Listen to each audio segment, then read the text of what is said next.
The Conjuring universe is known for its three terrifying cursed objects: the cymbal-banging monkey, the child who only calls out for his mother, and the doll who loves to rock in her chair. As spin-offs of the Conjuring series, each of these cursed objects has its own haunting story. In September 2025, the Conjuring saga finally reached its grand finale. This time, the Warrens not only face the three cursed objects, but must also deal with a haunting tied to an antique mirror found in their artifact room. In 1964, Iowa, USA, Victoria was horrified to discover that her elderly father had hanged himself at home. At first, she thought he had taken his own life out of despair, but ever since his death, strange things began happening in the house. Victoria constantly felt that something was watching her, yet whenever she turned around, there was nothing there. Believing she had encountered something unholy, she sought help from the young Warren couple. After hearing Victoria's story, Lorraine turned to look at the storage room behind her and could clearly sense a demonic presence. Her husband Ed wanted to go in with her, but Lorraine stopped him. The moment she stepped inside, she heard the voice of a demon calling her. Following the sound, she approached an object covered with a white cloth. When she lifted the cloth, she revealed an ancient mirror beneath it. A demonic whisper echoed from within the mirror, sounding like some kind of summoning. With just one glance, Lorraine realized that there was more than one demon inside the mirror. She tried to communicate with them, but the instant she touched the glass, a flood of fragmented visions invaded her mind.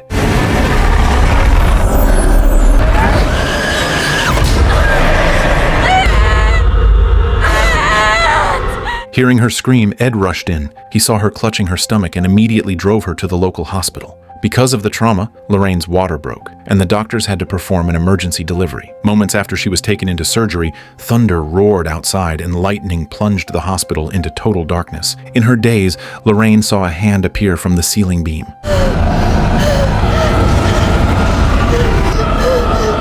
Just as Lorraine was gripped by fear, Ed arrived at the operating room. With the doctor's help, Lorraine gave birth to a baby girl. But the child, born prematurely, did not survive. Hearing the doctor's words, Lorraine broke down completely. Unable to accept the truth, she begged to hold her baby one last time, but the moment she touched the child, something miraculous happened again. As the sound of a baby's cry filled the room, everyone froze in shock.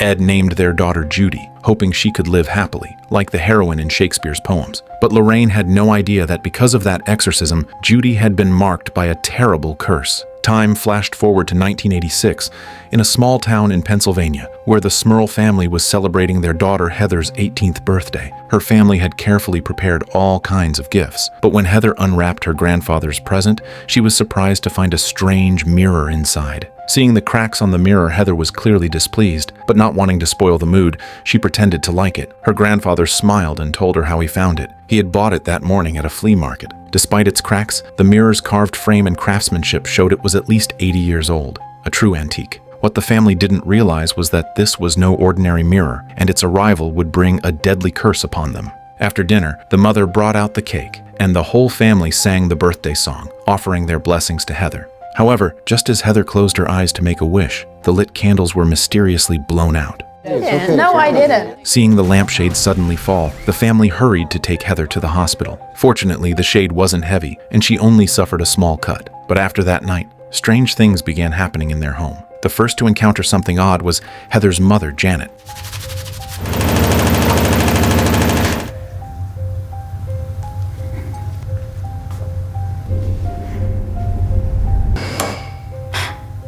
One afternoon, while talking on her wall-mounted phone and chopping vegetables, the receiver was suddenly yanked from her hand. When she turned around, there was no one in the kitchen. At first, Janet thought she simply hadn't held it properly. But when she bent down to pick it up, she suddenly noticed something moving in the storage room. The sudden sight startled her, and that was only the beginning. Upstairs, little Shannon saw her toy move on its own. Then, to her horror, the doll stood up and started talking.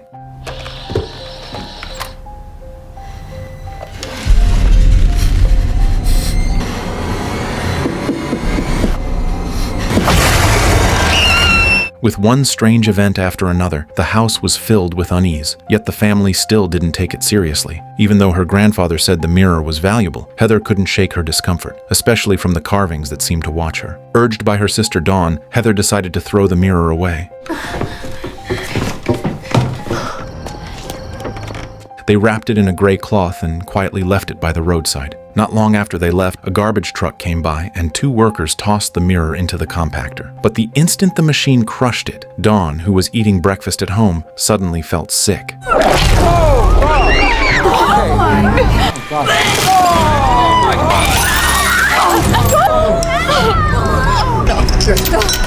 When Heather saw the shattered pieces of the mirror in the sink, she froze, reminded of the mirror she had thrown away before. Fortunately, because they acted quickly, Dawn was taken to the hospital in time and survived. Heather began to suspect that her sister might have been cursed, but her father didn't believe in curses at all. He thought his eldest daughter had simply tried to harm herself. To prove her suspicion, Heather played back the recording from her birthday, and sure enough, she found something wrong. The person who blew out the candles that day wasn't her sister, but a face.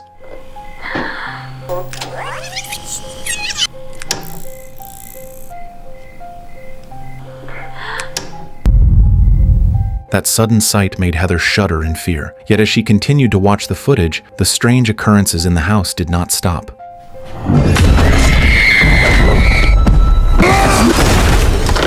Upstairs, as Jack was about to rest, he heard the sound of a door slowly creaking open. Just as he was about to get up to close it, he turned and saw someone crouching beside his bed. The terrifying sight made him want to scream, but his throat felt blocked by something, leaving him completely voiceless. Before Jack could react, his body lifted into the air. He turned his head and saw the same woman from before, now reflected in the mirror. The woman was sitting on his chest, pressing down on him, just as he was about to suffocate.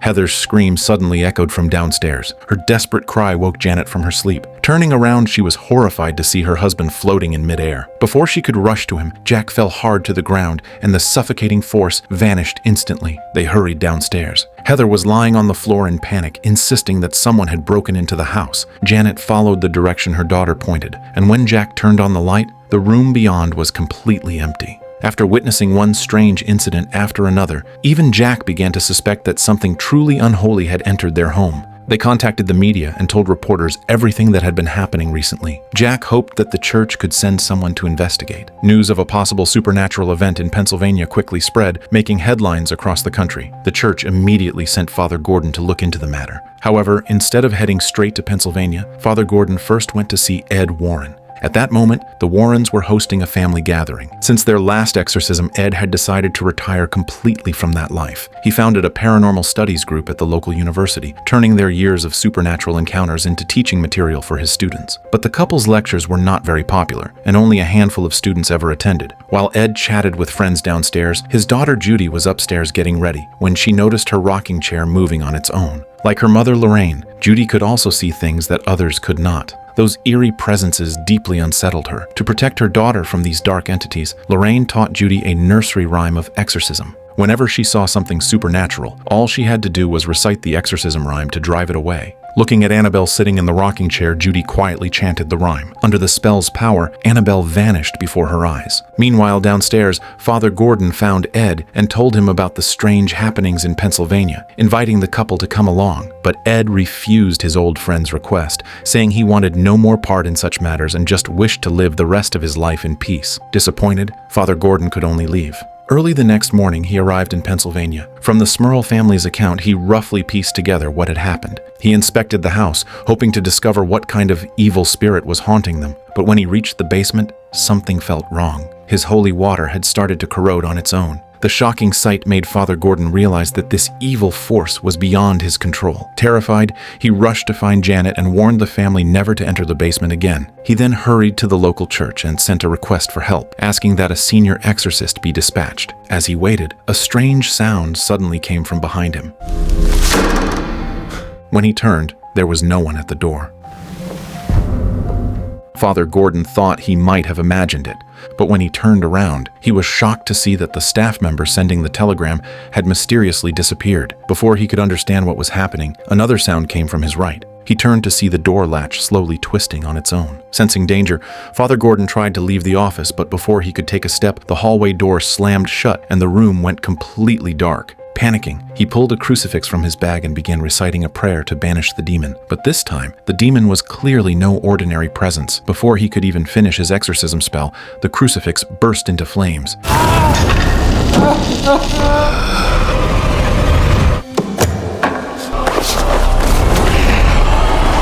Meanwhile, the Warren family had no idea that Father Gordon had met with a terrible fate. Judy was busy preparing for her upcoming wedding. She and her mother were at a bridal shop, picking out her wedding dress. But when Judy went into the fitting room to change, she suddenly noticed something strange about her reflection in the mirror. She realized those dark entities had returned. She began reciting the nursery rhyme her mother had taught her, hoping to drive them away. But this time, the rhyme didn't work. The eerie presence didn't vanish. Instead, it moved from the mirror onto the hem of her wedding dress.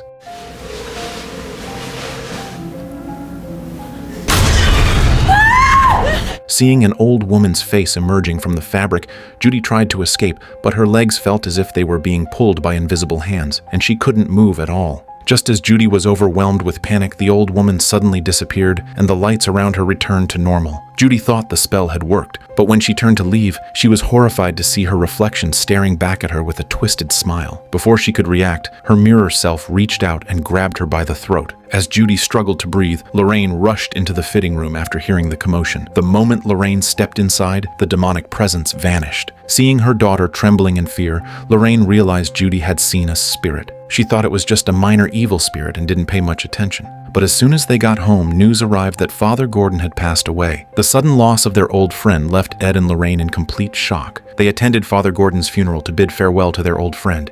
Even though they suspected that a demon was responsible for his death, the couple still had no intention of returning to their old work. After the ceremony, Judy approached Father Gordon's casket and gently placed her hand on it, lost in childhood memories. When her parents were often away, she had been cared for by Father Gordon, and over the years they had built a strong bond. She had even planned for him to officiate her wedding. But while Judy was immersed in grief, she suddenly sensed something. At the same time, a priest named Father Ziegler visited Lorraine, hoping the Warrens could take over Father Gordon's unfinished case. It turned out that in Father Gordon's telegram, he had mentioned asking Father Ziegler to seek help from the Warrens, but Ed turned down the request, saying he was done with exorcisms. Disappointed, Father Ziegler had no choice but to leave. A few days later, one afternoon, something strange happened again. While washing dishes, Lorraine noticed the sink drain seemed clogged. Thinking it was just debris, she reached in to clear it. But when she touched the object blocking the drain, she pulled out a necklace. To her horror, she realized it was Judy's pendant. At that moment, the water in the sink turned into a dark, murky liquid. Startled, Lorraine dropped the necklace in fear,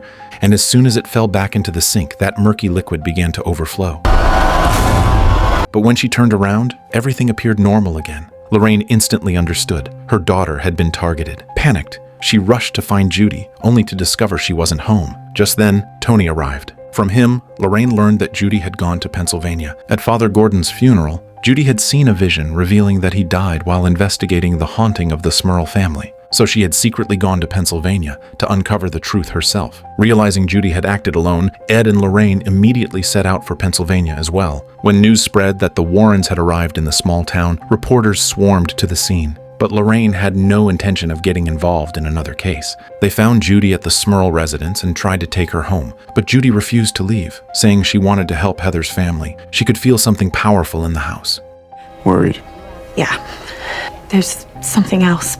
I don't know how to say it, but it's like something wants me to be here. Hearing this, Lorraine looked at Ed. The truth was, from the moment she stepped inside, she had sensed a strong demonic presence, one that felt strangely familiar. Seeing no other choice, Ed agreed to help. He stepped outside to fetch his equipment from the car. While Ed was gone, Lorraine began searching the house for signs of the spirit. She soon discovered the first entity in an upstairs bedroom. Watching the vision before her, she quickly identified the spirit.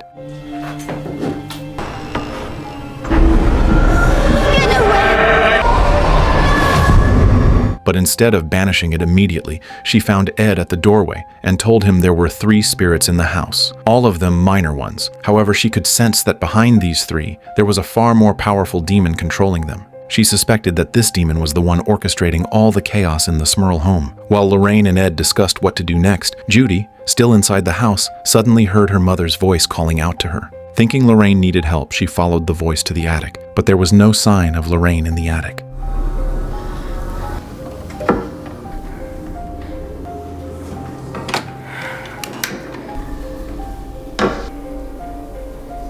As Judy looked around in confusion, she noticed a mirror standing in the corner. It was the very same mirror that Heather had thrown away. The cracks on its surface gave Judy an overwhelming sense of familiarity. When she reached out to touch one of the cracks, a piece of chalk suddenly rolled out from behind the mirror. Puzzled, Judy looked up and saw a message scrawled across the ceiling. Before she could react, another strange noise echoed nearby. Turning around, she saw the rocking chair in the attic moving on its own. Then, a box beside it was knocked over by something invisible. The eerie scene sent chills down Judy's spine. Panicked, she rushed out of the attic, hoping to find her mother. But just as she reached the upstairs hallway, she heard the sound of a child crying. When she turned back, she saw a small figure crouching in the room. It was Annabelle, limping toward her with lifeless eyes. Terrified beyond measure, Judy turned and sprinted toward the stairs, desperate to escape. But in her panic, she missed a step and tumbled down the staircase. Luckily, Lorraine had just entered the house and caught Judy before she hit the ground. Judy quickly told her mother everything she had just seen. Ed and Lorraine immediately went up to the attic. When they saw the mirror in the corner, they were struck by a painful memory from years ago. They never imagined that after more than 20 years, they would once again face the same cursed mirror. Lorraine instantly realized that the strange events haunting the Smurl family were caused by the demon trapped within it. Though she had identified the source of the evil, she still didn't know how to destroy the mirror. After thinking it over, she decided to take it home and lock it away in their artifact room. Ed covered the mirror with a cloth and tied it securely with straps. But as they tried to move it, an accident occurred.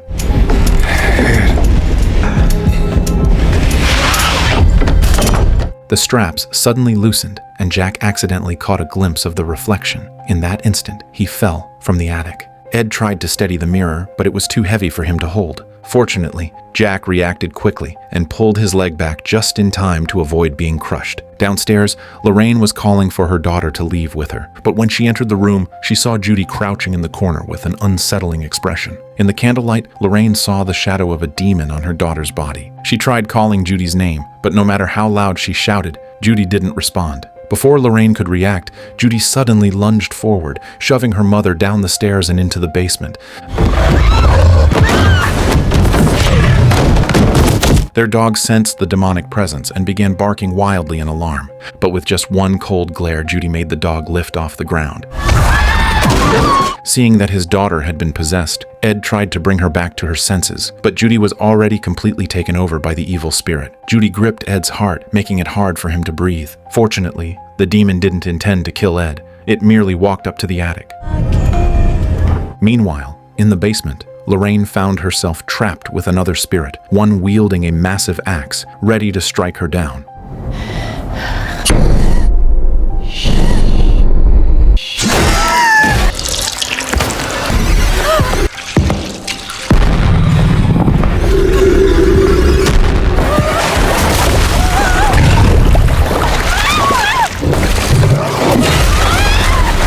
Fortunately, Tony arrived in time, breaking through the door and rescuing her. The Warrens then hurried upstairs to the attic. At this time, the possessed Judy was now in the attic, attempting to hang herself. Seeing this, Tony rushed forward and grabbed her, while Ed pulled out a small knife to cut the rope.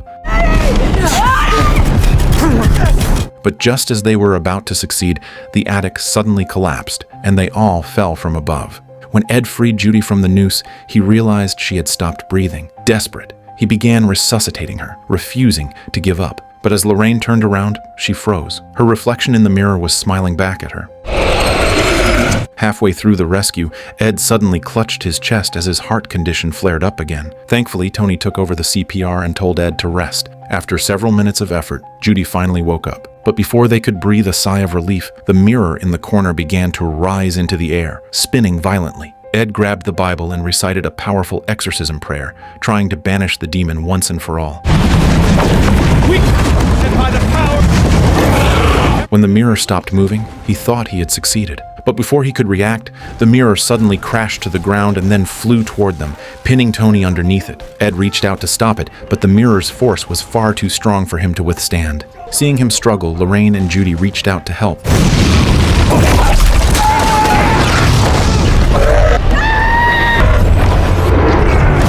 Judy began chanting the exorcism rhyme her mother had once taught her. Under their combined strength, cracks started to form across the mirror's surface. It turned out Judy possessed a powerful gift for exorcism. Her parents had hidden the truth, not wanting her to be drawn into the dark world of demons.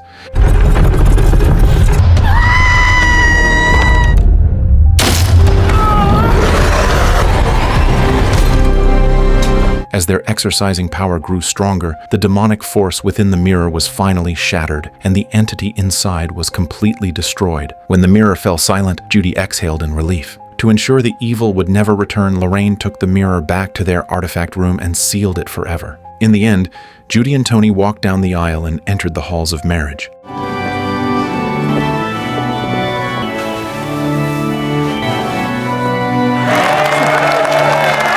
Lorraine and Ed decided to restart their exorcism work. They appeared across America, once again beginning their battle against demons. And that was the full story of the 2025 horror film, The Conjuring: Last Rites. Overall, the movie delivers solid thrills and a chilling atmosphere in the first half, though the ending feels a little rushed. Well, that's all for today's sharing. See you next time.